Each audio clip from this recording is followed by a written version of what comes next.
it's a kind of human nature in a way that we kind of single out people who we identify as not being whoever it is that we think we are and pick on them. And it's not one of the nicest parts of human nature. In fact, it's something that I think civilization is designed to help us overcome, and a fully evolved person is able to look at every other person square in the eye and take them for who they are without bringing along all kinds of baggage about secondary categories. But here's a movie about a popular young high school student, a girl who is doing very well. As a teenager in high school, when something happens to cause her to have to re-examine her relationship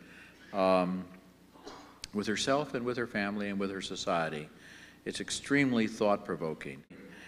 It is so encouraging to see intelligent, caring, passionate filmmakers who look at teenagers who are the future and listen to them and try to portray them in a way that not only helps us understand them, but even more importantly, because this movie's primary audience, I'm sure, is one of its primary audiences, certainly teenagers, helps them to understand themselves.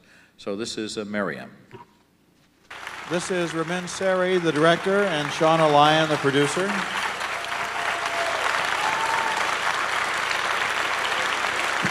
You know, one thing, seeing it again, and I realized this the first time, this is a very professional film.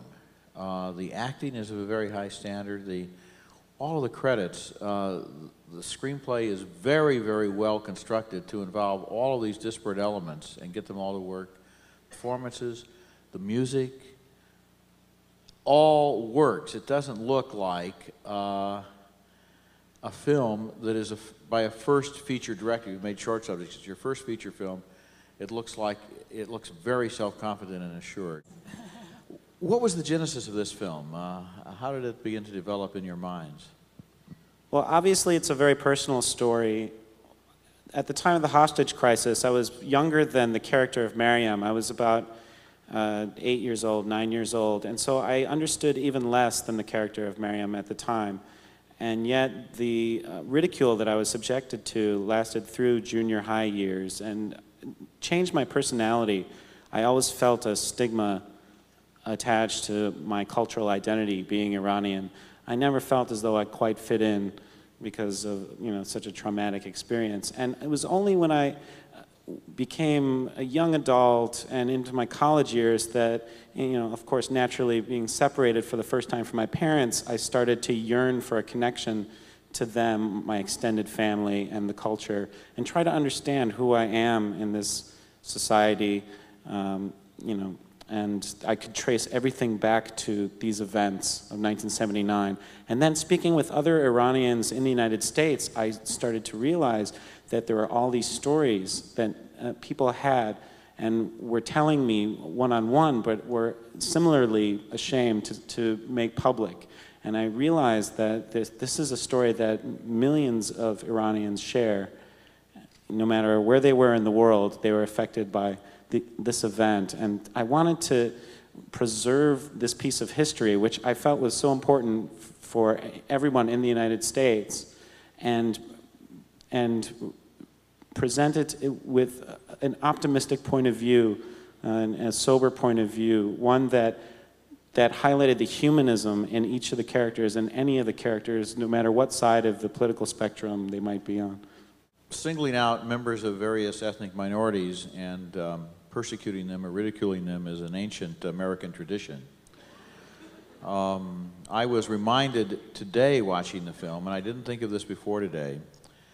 My father was born in 1902 here in Champaign-Urbana, and his parents were from Germany.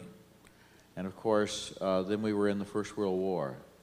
And within one day, his parents stopped speaking German at home and pulled him out of the Lutheran school. And because suddenly, if you were German at that time, you were the enemy. And it really affected him, and he talked about it twice or three times to me and never any other time.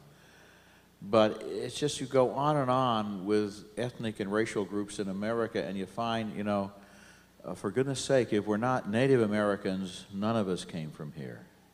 And what the hell kind of point are we trying to prove? Because we all got off the boat You know, every single one of us did, and we're all in this boat together.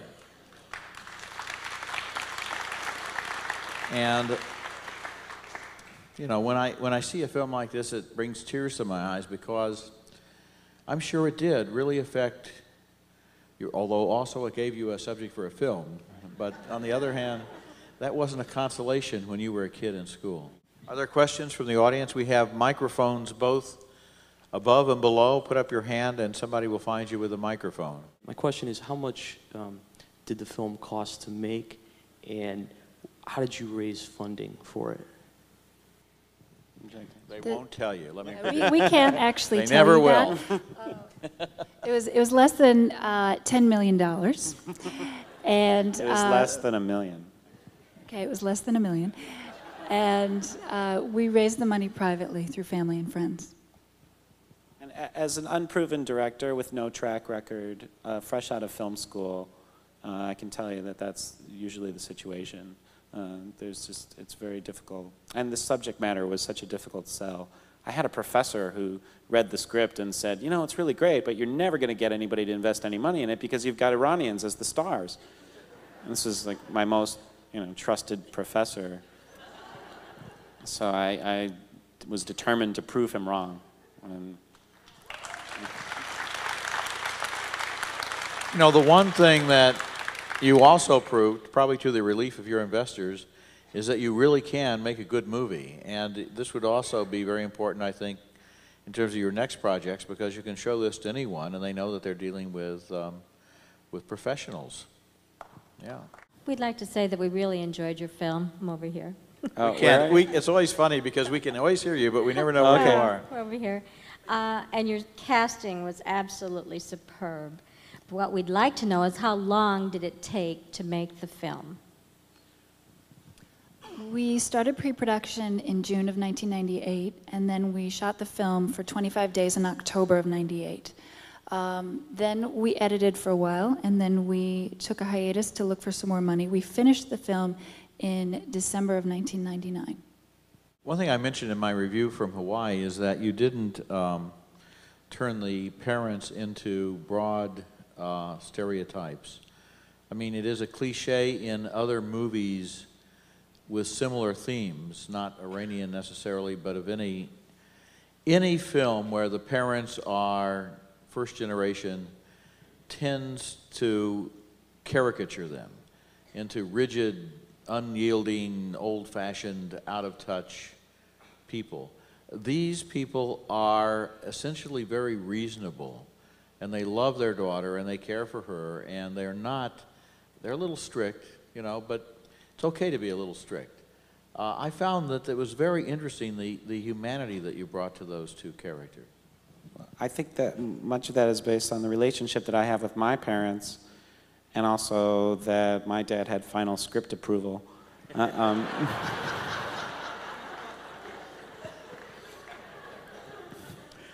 Are you just saying that because they're in the audience? Why don't you introduce them? My parents are sitting near the rear. That's if you guys could stand up. That's my father, Dr. Ramin Serry, and my mother, Dr.